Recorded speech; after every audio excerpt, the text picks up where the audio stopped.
Fala galera, aqui é o professor Rodrigo Teixeira com a nossa segunda aula sobre Física Terra. Antes de começar a nossa aula, não te esquece de se inscrever no canal e dar aquele like que vai contribuir muito para o nosso trabalho. Beleza? Então bora lá para a nossa aula.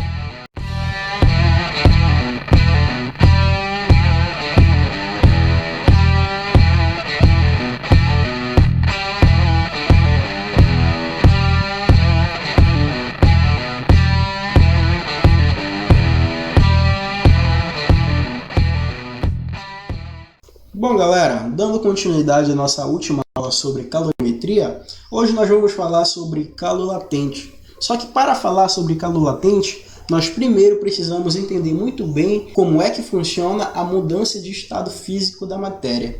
A matéria ela possui três estados físicos fundamentais, que são estado sólido, líquido e gasoso. Tomando a água aqui como exemplo, nós vamos estudar essas mudanças de estado físico. Mas uma coisa eu preciso acrescentar antes disso. O estado sólido é o estado de menor energia, porque ele possui a menor temperatura. Já o estado gasoso é o estado de maior energia, pois apresenta a maior temperatura. Nós vamos falar sobre a mudança desses estados físicos. Quando a água sai do estado sólido para o estado líquido, ou qualquer outro material, nós denominamos essa passagem como fusão. Perfeito? E quando ela sai do estado líquido para o estado gasoso, nós denominamos essa passagem como vaporização. E quando essas passagens acontecem nesse sentido, nós temos aí que está acontecendo um ganho de energia, saindo do estado de menor energia para o estado de maior energia. Quando acontece o inverso, saída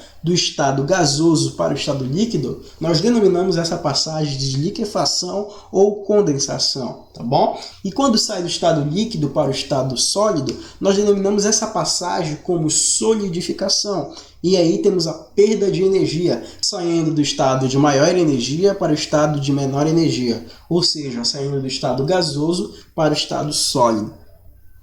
Já fizemos esse exemplo na aula passada, mas eu gostaria de relembrar. O que acontece? Aqui nós temos dois recipientes. Esses recipientes eles vão conter algumas amostras de água. Só que uma no estado líquido e a outra no estado sólido. Eu quero observar o que acontece com a temperatura dessas amostras quando eu aqueço. Então, olha só, primeiramente eu vou analisar a temperatura inicial dessas amostras. Agora eu vou ceder calor para essas amostras. Eu vejo na primeira amostra, onde a água apresenta-se em estado líquido, que existe uma variação de temperatura, ou seja, um ganho de temperatura. A temperatura tende a aumentar. Só que já no outro experimento, onde eu tinha água no estado sólido, a água não apresenta uma variação de temperatura. A sua temperatura continua a mesma. Só que o que acontece? Ela apresenta uma mudança de estado físico. Em ambos os exemplos, ocorreu-se sim uma absorção de calor. O calor, em cada situação, foi responsável por uma determinada mudança. No primeiro exemplo, ocorreu a mudança de temperatura e no segundo exemplo, tivemos a mudança de estado físico. Então, quando tivermos a mudança apenas da temperatura, nós vamos denominar calor sensível. E quando tivermos a mudança apenas do estado físico, nós denominaremos calor latente. Aqui nós temos uma curva de aquecimento, onde nós temos um gráfico que relaciona a temperatura com um ganho de calor. Então vamos aqui adotar três pontos, um ponto de temperatura inicial, o ponto de fusão da água, o ponto de ebulição da água. Como vocês podem ver, nós vamos considerar que esse corpo possui a temperatura inicial de menos 10 graus Celsius e depois passa para a temperatura de 0 graus Celsius e logo em seguida para a temperatura de 100 graus Celsius. Mas o que acontece aqui, gente? Eu quero que vocês percebam que no intervalo de menos 10 até 0 graus Celsius, ele apresenta o estado sólido. Já de 0 graus Celsius até 100 graus Celsius, ele apresenta o estado líquido. E superior a 100 graus Celsius, o seu estado físico é o estado gasoso. Então, no ponto de menos 10 graus Celsius, esse corpo começa a receber calor. E ele tem aí uma variação de temperatura, saindo de menos 10 e indo para 0 graus Celsius. Só que não ocorre uma mudança de estado, apenas de temperatura. Então denominamos aqui essa quantidade de calor que ele vai receber de calor latente. Já quando ele chega à temperatura de 0 graus Celsius, ele precisa mudar a sua forma física, sair do estado sólido para o estado líquido. Então ele vai continuar recebendo sim calor, só que agora ele não vai apresentar uma variação de temperatura, ou seja, uma mudança de temperatura. E ele vai passar pelo processo de mudança de estado físico. Então esse calor que ele vai receber, nós denominaremos de calor latente de fusão, pois ele está responsável só por alterar o estado físico dessa matéria, desse corpo, que no caso é a água. Já depois disso, quando ele sai do estado sólido e chega no estado líquido, vai ocorrer agora o aumento de sua temperatura, podendo chegar até 100 graus Celsius sem mudar seu estado físico. Agora ele apresenta o estado líquido, na verdade, onde só ocorre a variação de temperatura, então denominamos esse ganho de calor sensível. Já quando ele chega ao ponto de 100 graus Celsius, ele precisa alterar seu estado físico, sair do estado líquido para o estado gasoso. Então, ele vai receber uma determinada quantidade de calor, e esse calor nós vamos denominar calor latente de evaporação, certo? E depois disso, ele vai apenas ganhar calor, aumentando sua temperatura. E a isso nós chamamos de calor sensível. Então essa daqui é a curva de aquecimento para a água. Beleza, galera? Então vamos lá, prosseguir com a nossa aula. Agora nós vamos ver a curva de esfriamento da água. Vamos considerar então que ela sai de um ponto de temperatura que é 110 graus Celsius. Saindo desse 110, passando pela temperatura de 100 graus Celsius, chegando à temperatura de 0 graus Celsius e finalizando seu esfriamento na temperatura de menos 10 graus Celsius. No intervalo de 110 graus Celsius e 100 graus Celsius, ela apresenta o seu estado físico gasoso. Só que quando ela sai de 110 graus Celsius e chega a 100 graus Celsius, ocorre apenas a mudança de sua temperatura. Então diremos que nesse intervalo aqui, ela recebeu uma determinada quantidade de calor, que vai ser o calor sensível, que alterou apenas a sua temperatura.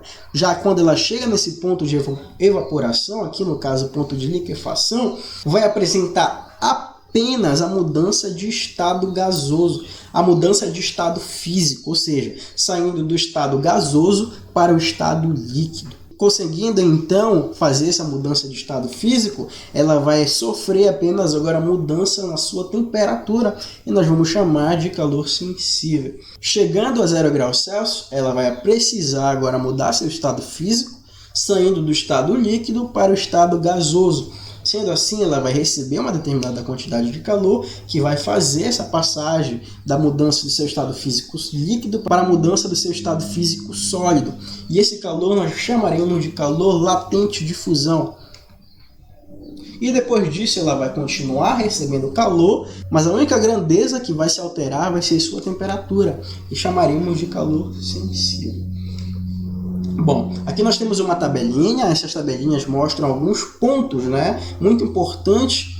Temos aí o ponto de fusão, ponto de solidificação, ponto de vaporização, ponto de condensação. No ponto de fusão, vocês podem ver que o calor latente tem um valor que é igual a 80 calorias por grama, certo? E vocês podem perceber que no ponto de solidificação é a mesma coisa, só que negativo. O que acontece, gente, é que no ponto de fusão ela está saindo do estado sólido para o estado líquido, ou seja, ela está ganhando energia. Ponto de solidificação é o inverso, ela está saindo do estado líquido para o estado sólido, ou seja, ela está perdendo energia. Por isso apresenta esse sinal negativo aí. No estado de vaporização, ela está saindo do estado líquido para o estado gasoso. Então ela está ganhando energia. Já no da condensação, ela está saindo do estado gasoso para o estado líquido. Então ela está perdendo energia. Então vai ser uma quantidade de calor negativa aí. Vamos continuar. Agora nós vamos falar em si sobre o calor latente. Temos algumas substâncias aqui e temos aí o alumínio, o cobre, o ferro, o chumbo, o magnésio, o zinco e o gelo. E como vocês podem ver, eu tenho calor latente aqui em 2 unidades, calorias por grama, e também tenho em joules por quilograma.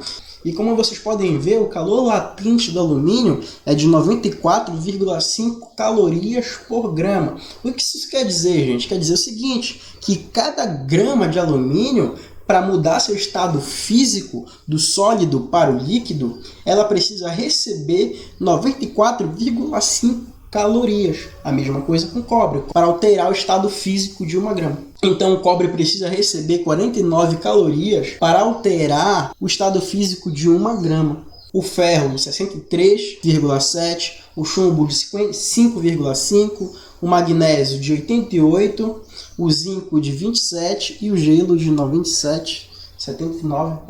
Nós vamos resolver uma questão que diz o seguinte: o gráfico mostra a temperatura de uma amostra de uma substância pura de 10 gramas de massa, inicialmente no estado líquido, em função da quantidade de calor absorvida por ela. A partir dessas informações é correto afirmar: A. O ponto de ebulição da substância é superior a 80 graus Celsius. Como nós podemos ver aqui no gráfico, o ponto de ebulição é justamente 80 graus Celsius e não superior. Então, 1 está errada. 2. A temperatura da amostra aumenta durante a ebulição? Bom, gente, como nós podemos ver, a temperatura da amostra não aumenta durante a ebulição. Como nós podemos ver, a temperatura se mantém constante, na verdade, ó, no ponto de 80 graus, a temperatura se mantém constante. Perfeito? Então, não ocorre uma variação de temperatura aí. Lembra lá do calor latente, tá bom? O calor latente de vaporização da substância é igual a 30 calorias por grama.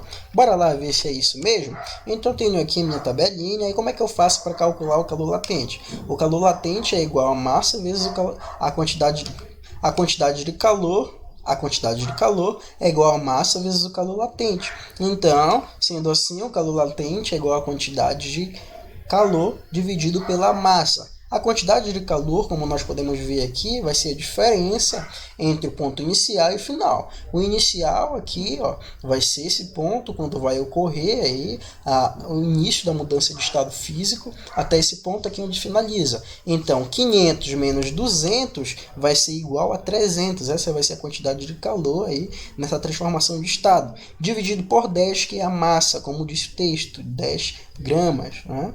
Então, o calor vai ser justamente igual a 300 calorias por grama. Então, realmente, gente,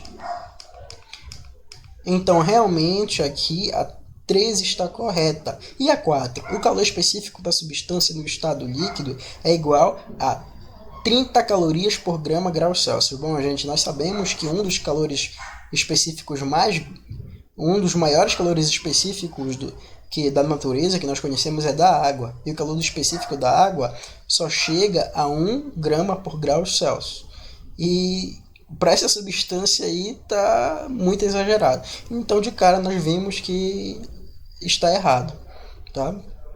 A temperatura da amostra voltará a 30 graus Celsius caso ela libere após a ebulição 300 K para o ambiente. Bom, após a ebulição, olha só, gente, para sair de 80 graus Celsius e fazer todo o processo de transformação de estado, ela gastou 300 calorias, na verdade.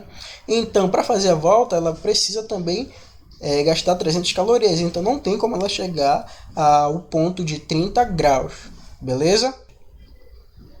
O gráfico a seguir representa tanto a variação de temperatura sofrida por uma certa quantidade de água, quanto a variação de temperatura sofrida por uma certa quantidade de gelo, ao serem misturados dentro de um calorímetro ideal, até atingirem o equilíbrio térmico. Sabendo que o calor específico da água é de 1 caloria por grau Celsius, que o calor específico do gelo é 0,5 calorias por grau Celsius, e que o calor latente de fusão do gelo é de 80 calorias por grama, é correto afirmar que a massa do gelo remanescente foi de quanto? Ou seja, quanto massa de gelo sobrou?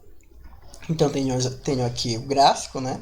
Então, o que acontece, gente? Nós podemos calcular a quantidade de massa do gelo, né? Partindo de menos 40 e chegando até 0 graus Celsius, né? Onde ele começa a se fundir. Então, vamos calcular essa massa de gelo utilizando a fórmula do calor sensível, já que só ocorre a variação de temperatura até esse ponto. Então, olha só, a energia que ele gasta para sair aqui, ó, de menos 40 e chegar até 0 é de 4.000, certo? Sendo que o calor específico do gelo é 0,5, a massa é uma incógnita, quero justamente calcular, e a variação de temperatura é de 40 graus, saindo de menos 40 e chegando até 0. Perfeito? Então, fazendo isso, eu posso pegar, isolar a massa e fica 4.000 dividido por 0,5 vezes 40. Só que 0,5 vezes 40 vai ser igual a 20. Então, 4.000 dividido para 20 vai ser igual a 200, tá, galera? Então, essa massa de gelo aqui inicial, perfeito? E quando ela chega nesse ponto, ela começa a fazer sua mudança de estado físico, saindo do estado sólido para o estado líquido. Quando ela começa a fazer isso, nós vamos calcular a partir da fórmula do calor latente. Então, a quantidade de calor recebida vai ser igual a massa vezes o calor latente. Então, a quantidade de calor vai ser igual a massa, né, que é a massa fundida, aquela que já está virando líquido, vezes 80, que vai ser justamente o calor latente do gelo. Fazendo isso, eu posso aqui isolar a massa, e a massa que foi fundida foi de 4.000 dividido para 80. Então, a massa fundida vai ser de 50 gramas, né, gente? Então, inicialmente eu tinha 200. Menos 50 é igual a 150 gramas. Então, essa é a massa de gelo restante, tá bom? Quando eu misturo água e gelo e acrescento mais 8.000 calorias de calor. Muito obrigado pela atenção, gente, e até a próxima aula. Valeu! Galera, muito obrigado pela atenção. Espero ter contribuído com o conhecimento de vocês e até a próxima.